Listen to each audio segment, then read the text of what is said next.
Lost my bra. Don't know Left where it my in my knickers are. boyfriend's car. Oh, there you are. I don't know where my knickers are. That's a little indication of Of your behaviour. Exactly. Well, you left it in your boyfriend's car. I barely had a boyfriend. Strap yourself in for Keeping It Real with Jac Ral. Welcome back, keepers, to another episode of Keeping It Real with Jac and Ral. I am Gabrielle Dolan. And I am Jac Phillips, and we just did a little ditty and we were singing, lost my bra, left it in my... You said boyfriend's car, and I went, lost my bra, don't know where my knickers are. That was a little, rude. I had knickers on. Little song we were saying. You know, it's weird about that. You were probably singing that when you were about 5. Yes, and had no idea what you were actually singing. It's too cute. Well, keepers, this is an interesting episode. You and I get hired to do such great fun work, workshops, retreats, team offsites. We run our own immersions with Keeping It Real. And I just thought perhaps an interesting episode might be how we might design great offsites or team building sort of retreats or whatever it might be for leaders that are interesting and different in the future. Yeah. And because I don't know about you, but I've noticed a bit of a difference with offsites. People like Miller Parker Bowles. Did I? Offsites. Offsites. They want it to be different. Well, yes, because they're all bored shitless, aren't they? Exactly. They're wanting infotainment or edutainment. Have you heard of those terms? I absolutely love them. have heard. I love them. I call myself an edutainer. Of course you would. I call you many things. Genius, author. But I was thinking the other day, what's one of the premises when somebody calls me, and I get a call probably once a week, hey, Jac, can you help us with X? And then I ask a series of questions, and I always put myself in the position of the team that will be turning up. As in one of those staff, I am one of those staff. What would I want? So first of all, you have to understand what is the point of the offsite retreat, workshop, away day, whatever you're calling it, and understand what actually is it that we're trying to achieve. Why are we doing this? Now, I got called a little while ago and ran one last week, and it was very much we need to reset. Yeah, so we've got a great group of people, but the leader, for various reasons, hadn't been as present, was certainly back and very present. That was all good, which meant that things had sort of just gone off track a bit, but there was also new information they needed to be updated on from the sort of executive, a whole lot of things. So we think we need a day to reset, and what that reset would achieve would be X, Y, Z. Yep. So once I know that, and I'm sure you're the same, then you can say, well, okay, here's how I think we could shape it. What do you think? Yeah. But there's got to be some elements of fun. Yeah, definitely. And I think fun. Also too, sometimes they're doing, so sometimes there's an offsite. It was like, we've got a new strategy and we want to pull everyone together, or we're doing a reset, as you said. Sometimes it's a case of, people work all around the country or even globally and is pulling everyone together. And sometimes it's like, oh no, once a year we just like to pull everyone together and connect and, create time for them to talk and get to know each other. And then I look at the agenda and I go, why have you got the agenda so packed? Yeah, no time. So I think that's one of the very, well, not the first mistake. A big mistake is like, stop going, we've got people together for a day or 2 days. Let's cram all this information in. And sometimes they come in and go, can you run a workshop? We haven't got much time on the agenda. That's all right. We'll make the lunch break 20 minutes. It was like, what? Yeah, what are you talking because that's when people network and chat and catch up, particularly if they work interstate. Or even, we'll make morning tea 10 minutes. Like you don't even have time to go to the toilet and make yourself a coffee check a phone in 10 minutes. So it's building in that connection time, which I think is critical for offsite. The other thing is people can't concentrate constantly or be talked at, or even, depending on how many activities you've got to give them the breaks. You're exactly right, and not cram it full. You're better off to go over 2 days. Definitely. Yeah. Sometimes I'm asked to come in and do storytelling workshops, and sometimes it's storytelling workshops and my presentation workshop, and so it could be a day. So they could be together for 3 days, and I've got a day, and I sort of say it's a full day, and then I look at the agenda. I go, hang on. When I said a full day, A full day is not 9 to 5. No. That's a ridiculous amount of time to have it. So even a full day, I would go, you want to be finishing at 4. Like, and we give people, and then they go, we've got dinner at 6. Like, it gives them 2 hours free. It's do like some shopping or go and lay on a bed. they've just been in a room the whole right. time. That's right. So it's building. It's not just having the agenda so full. Yeah, it's refreshing. Yeah. Yeah, I agree. I think that's really smart. So one of the key things, and I think we're sharing this information because as leaders listening in, you might be thinking about offsites or how you might reset your team or how you might bring a new team together, whatever the purpose is. The first thing you should do is think about how do you want people to feel and what should you be achieving in order to make them feel that way. Yeah. So what is the purpose and objective? But also, how do you want people to feel? Yeah. Do you want them to go away really inspired and excited? Well, then in most cases, bring in an outside speaker. Bring in somebody that's going to do that, around a topic that is going to be inspiring and interesting. And the next thing is also, what sort of co-design can you do? So I remember bringing you in a number of times in my time running marketing for banking and for Visa and for various other organisations, because I could work with you on some really interesting content. It could be storytelling. It could be thought leadership. It could be branding, personal brand. And you would say, okay, and we could sort of co-design together. You'd give me great ideas and I'd say, well, that'll work or that won't work or we won't have time for that or whatever. And then obviously what is the budget? But I'm just thinking, last week I was in New Zealand and I was running, I was facilitating and I also facilitated the event, but I also ran an activity. And it was really clear to me, the CMO of this particular organisation said to me, we're bringing the team together for the first time since she'd arrived, and she had been in the role almost 12 months, but this was the first opportunity. And she said, I want to make sure that we have some fun at the end. So I'm not talking bowling, I'm not talking spas, I'm talking all together, cross-team collaboration, doing something, having fun. So I came up with Banking's Got Talent. So like a game show. Yeah. And each table were given a little brief that they had to then create a funny skit, a comedy scene, a TikTok. They could do whatever they want. There was no, they had to come up with their own props. They had no idea. And each table had a different brief related back to the future of banking. It was hilarious. These, I mean, they were the marketing team. They were creative. So we had 80 people in the room. So there were 8 tables of 10 and they were brilliant. And we filmed all of them. And then I had the marketing leadership team be the judges and I gave them actual scoring sheets so that they had to judge it properly. Yeah. There were no prizes. In fact, they were all going for drinks after, so that was the prize. That's the prize. But it ended the day on a real high with real energy after quite a lot of information throughout the day, a MLT Q&A, as well as an external speaker coming in, as well as the usual strategy finance update. So I think use creativity, and if you can't come up with it yourself, find someone who can. Yeah, I agree. And when you were saying that, a lot of these offsites you do, it's sort of like, oh, we've got to do the standard financial updates and, blah, blah, and where we've been and where we're going. And they almost like reluctantly go, so that's the boring bit. Yeah. And we'll get you in the afternoon to run storytelling. Oh, right. The fun bit, right? Okay, it's fine.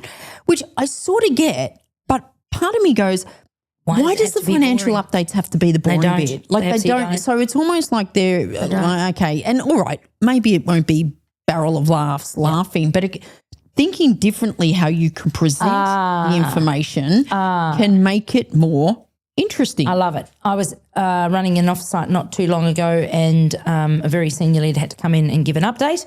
And that person straight afterwards sent me a note and said, could you give me some feedback? Because he had done presenting with confidence work with me some months earlier. So he was keen for me to give him some feedback on how he went. And he did a fabulous job. And it was a dry subject, his area of expertise. And I gave him the feedback. And the first thing was so much content on a slide, so unnecessary. Yeah. No one's going to remember it all and you shouldn't be speaking to it, reading it, which he wasn't, admittedly, but it was just a boring slide. Put an image up there and a headline and then talk to that. Yeah. Or tell a story. Yeah. And he knows how to tell stories. Bloody used some of your content and said, here's how we tell stories. Probably didn't do it justice like you would. However, he got the concept. So I reiterated that. Also, how he was using his voice. So he's a really He's a gorgeous guy. He's easy to listen to. He's smart. He's funny. He's self-deprecating. So he's a good presenter. Mm-hmm.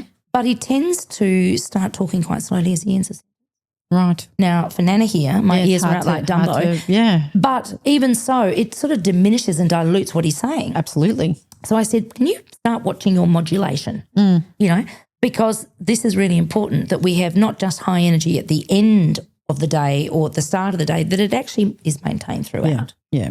When I do presentation training, I often say, can you make the presentation more of a conversation as opposed to – and so again with an offsite, instead of going, okay, I've got an hour, I'm going to present for 45 minutes and do Q&A, like that's one method. Sure. But, how could you bring everyone engaged the whole way through? And there's different ways to do that. So even just thinking of doing that, we often when we run our not often, when we absolutely run our Finders Keep it as immersions, it's the venue. And one of the things for a good offsite. So if I think about what makes a good offsite, I would say, first of all, make sure it's an offsite. Yeah, that's right. It's the not in the building. People that call it an offsite and they're running it in their boardroom or whatever. Oh my God, or in the training room. Awful. It's not an offsite, right? Awful. So make sure it's an offsite. So people are in a different environment. Do I say off? So you say off. I say off funny. Off. Get off. Get off. Fuck off. That's what you wanted to say to me while I keep interrupting you. Yes, agree. The venue. So again, we go, we're going to run an off. No, we're going to run an offsite, and we go to a standard conference room, which again, some are better than the others, but do something different. So Get out in nature. When we run our immersions, we deliberately say to whatever where we're going, bougie we locations. do want we don't want a training room. No, nothing's going to happen in a training room. I mean, the first one we did in Fiji, we had great images of being by the beach, which we were, but then there was in a cabana, typhoon or something came around. Well, that was a bit of fun, kept the energy up. Yeah, but we adapted and pivoted really quickly inside in the resort. It was gorgeous. King Valley at Millawa, we're running training around the campfire up on the rooftop. And so it's the environment you've got is really important. Critical. If you are in a training room, like say you've got say you have no choice. People, you got no choice, you're in a training room, make it natural light. I remember I did an event and it was a 2-day event and I was there for the 2 half days, so the afternoon and the morning the next day. And it was in Queenstown in New Zealand. Oh, stunning. Spectacular. Some of the most beautiful scenery Everywhere in the world. you look is the most beautiful scenery. Oh. It was run at, I forget the name of it. Yeah. Anyway. But their conference room at this hotel. Any views? It was the basement. There was no view. Right. There was no windows. That's awful. And 2 days. And when I got the second day, they were all bloody hungover, including the CEO. And in one of the breaks, and it was 6 degrees outside. Yes. I go, right. In the break, everyone has to go outside and get some fresh air and take in the view. But they probably had no choice because there was everyone has choice. No, I don't buy that. But imagine that. That's awful. And I've run. I've gone to clients that are running. I remember one they were running it in Sydney. Yeah. And it was sort of just near the Harbour Bridge and Opera House, and so it looked out onto the Harbour Bridge, and across the harbour was Luna Park. Nice, spectacular view. All the blinds were closed. Oh, you know why the blinds were closed, Jac? Too sunny. It interfered, put a glare on the PowerPoint slides. That's the right. Okay, so I think that's the venue is really venue is critical. Do you know, Ral, just on the venue, I just think so. Some people will tell you I don't have a big budget, particularly if they've got a small team, right? So there's not a lot of budget. Go to your home. Have it somewhere where it doesn't cost, Yeah. Okay, if you don't want to bring people to your home, think about a park or something if you can manage the weather.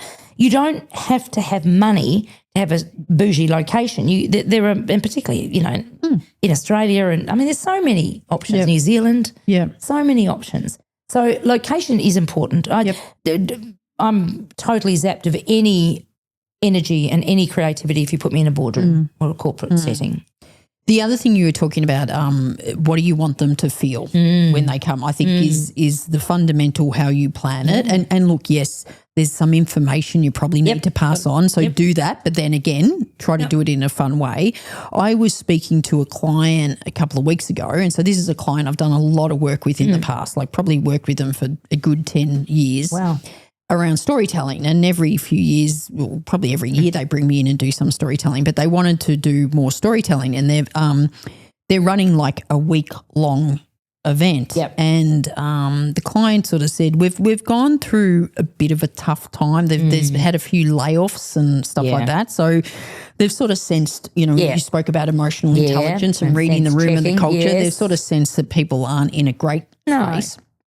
So they thought it would be a good time to give them the skill of storytelling. To help communicate the strategy and stuff. So that's a lot. It helped communicate the strategy, which is great. And I said, why don't we reframe that? I'm still going to deliver the same content around storytelling and give them the skill.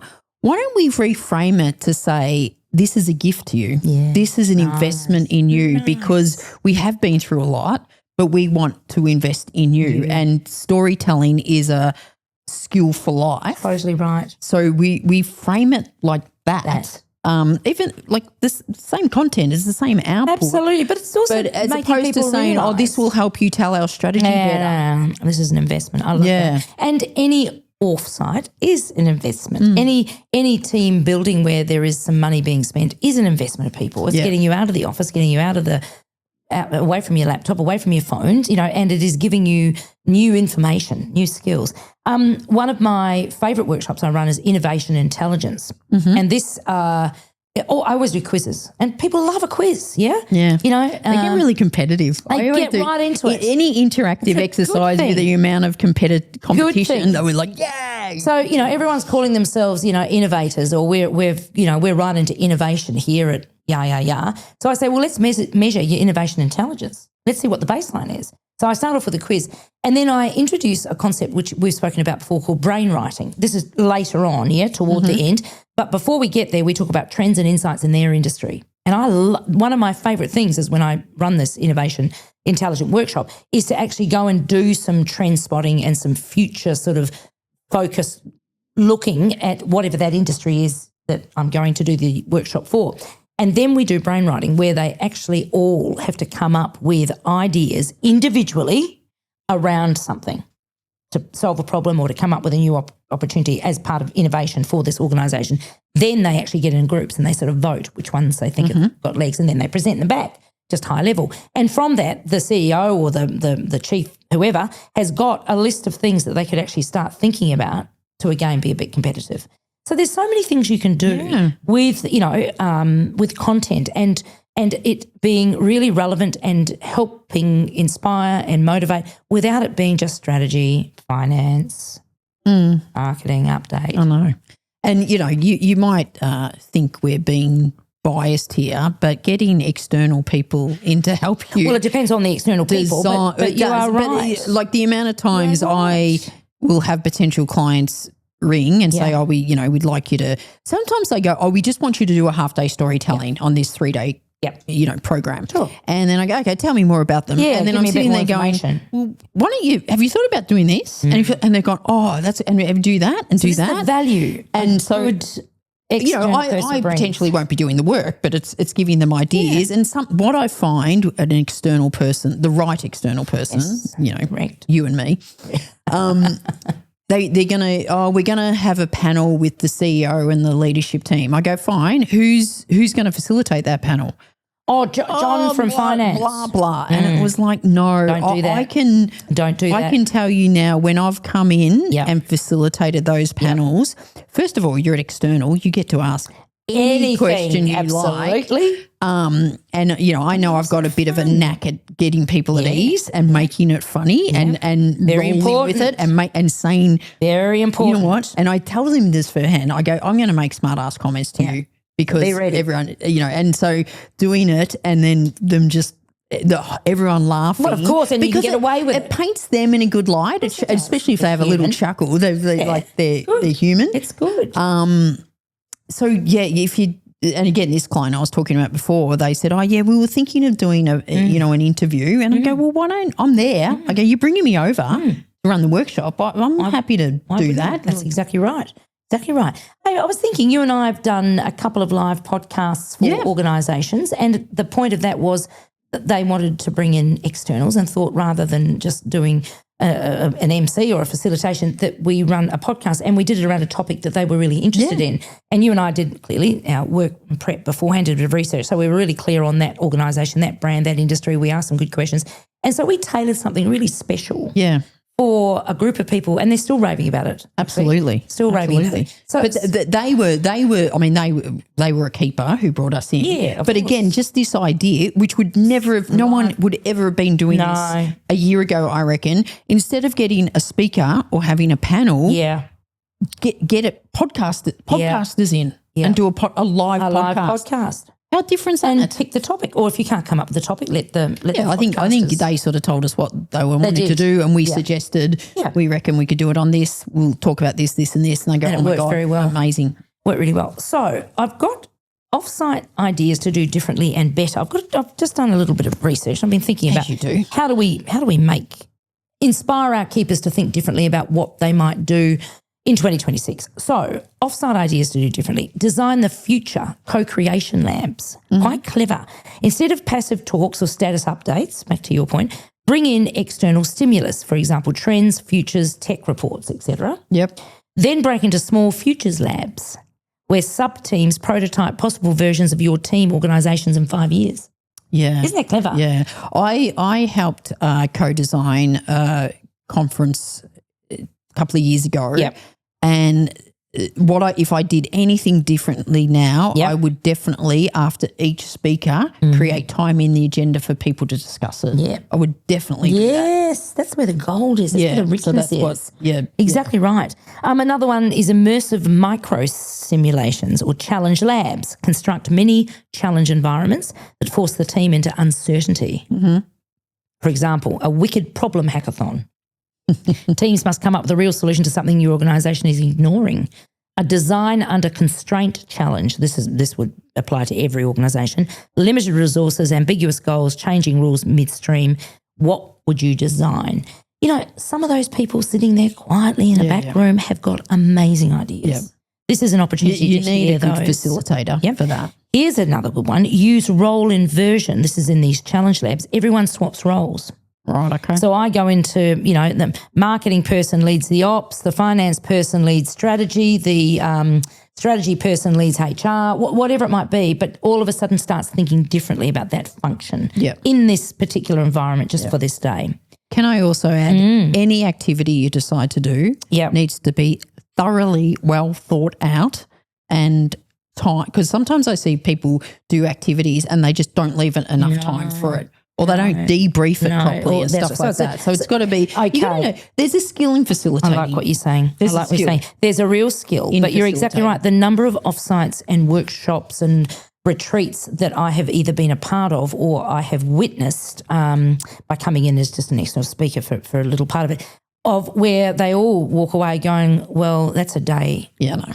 I've lost. And I don't actually, I'm not taking anything away, and I'm still unsure as to why we were here. Yeah, I said that sometimes. Like you get it, and you get there early, so you might see the previous thing they've done. And sometimes I sit at the back of the room going, "Geez, no one thought this through." Yeah, not good. What are they doing? Here's another one: distributed office or micro retreat pods plus a grand convergence. Listen to this: instead of flying everyone to one place, send out small pods, 2 to 5 people, to micro retreats. Could be local. In nature, eco-work cabins or something. Each pod has a theme or charter. Oh. After several days apart, maybe not too many days, maybe 2 days or 1 day, everyone converges for a 1-day grand meet where the pods share, cross-pollinate and align. Quite cool, actually. So you send people out and say, here's your challenge. Not unlike my Banking's Got Talent. You give them the brief.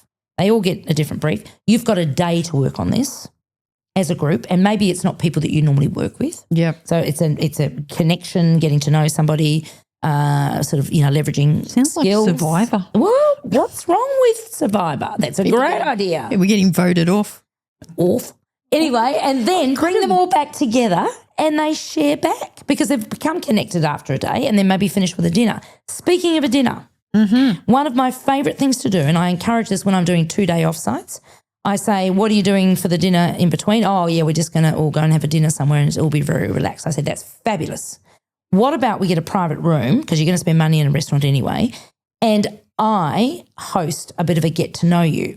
Yeah. And what I do, and it's a huge, I just did it on Waiheke Island actually, it was a hoot, though there was a lot of them, is before they arrive, a good week out, I send each of them 5 questions and each get 5 quite different questions. There might be a couple of crossover, but not much. And they're fun questions, like, if you had to write your autobiography, what would the title be? Yeah.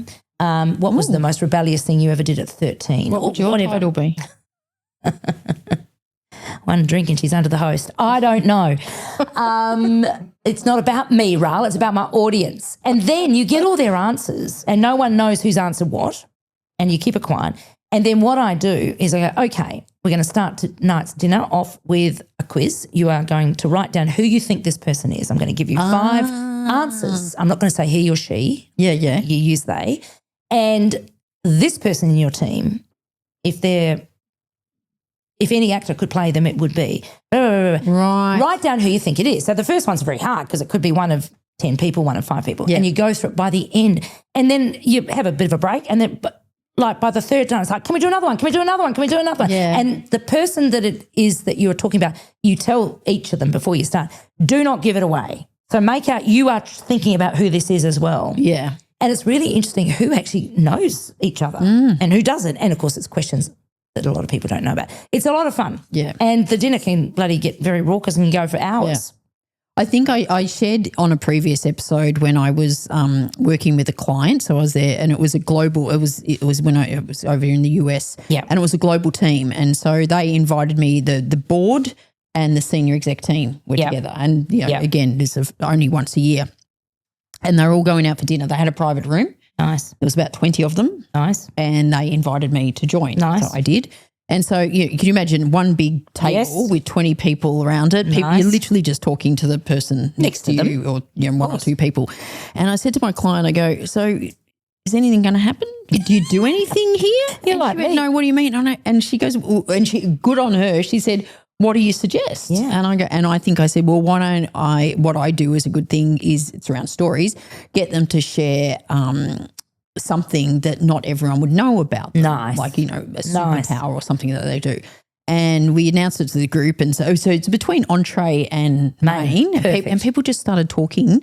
And like, I swear to God, after about 3, she's going, and what was interesting, as they went around, for some reason, I think one shared quite a vulnerable story. Nice. And then, so that feed, vulnerability leads to vulnerability.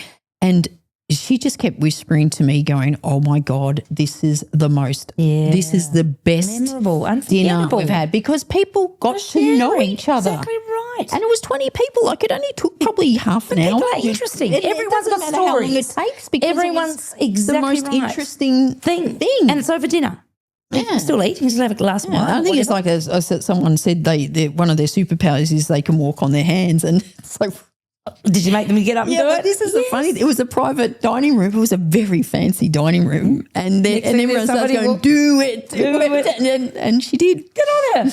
I love it. So there's a lot you can do with team offsites, workshops. Think differently. Just finally, wellness plus creative reset. This is a good one. Integrating wellness, nature, bio breaks, creativity as core design, not fluff, like forest bathing. Have you heard of forest bathing?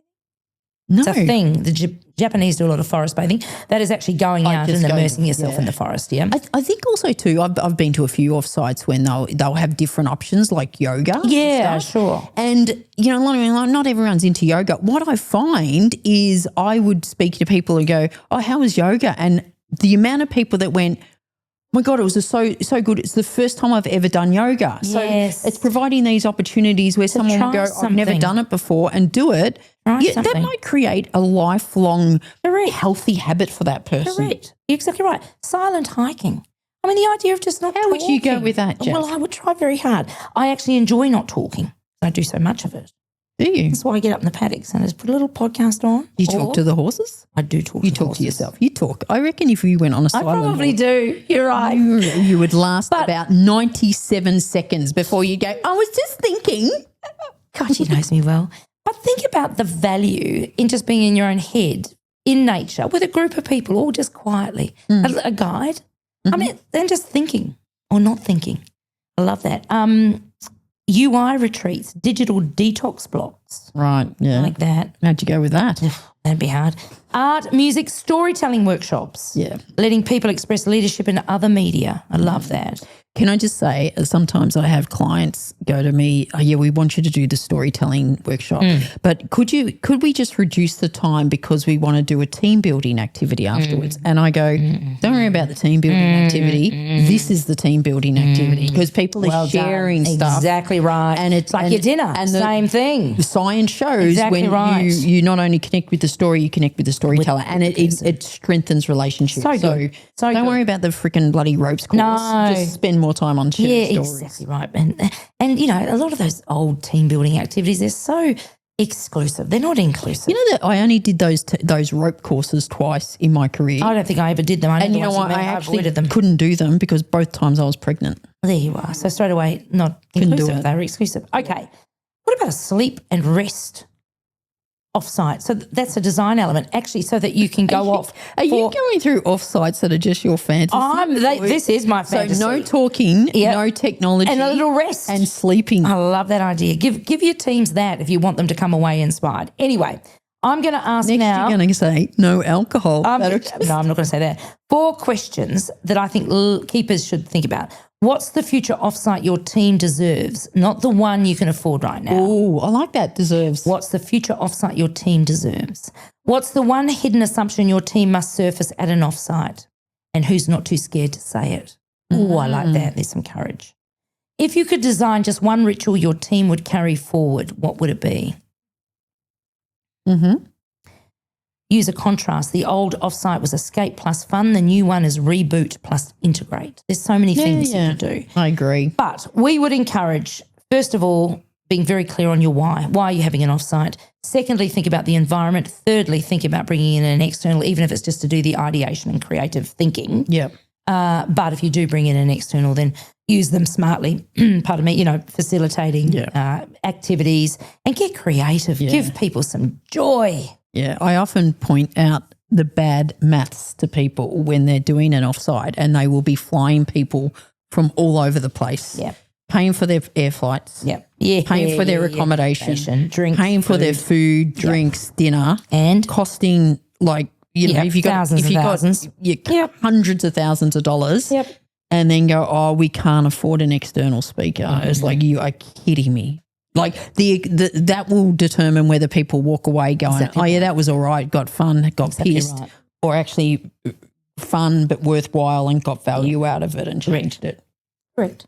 So team offsites done differently. There are many ways to really make them creative, make them fun, make them interesting, make them different. We hope that this has inspired you for doing things differently in 2026 with your team. Yeah. I think that's it. Excellent. Well, that's good. I hope you enjoyed that, keepers. If you did, like, share. If you want to speak to Jac and I about an offsite, please do. We don't come cheap, but we come good. And we're not nasty.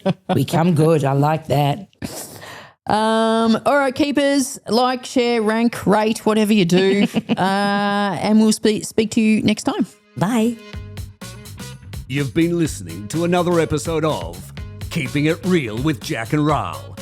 If you like what you've heard, don't forget to tell others about it and give a 5-star review. They may seem confident, but they really are sensitive 5-star needy souls. Yeah, right. Keeping It Real, created by Jac Phillips and Gabriel Dolan. Produced by Keelan Ferrari Brown. And this really real voiceover, spoken by Richard Phillips.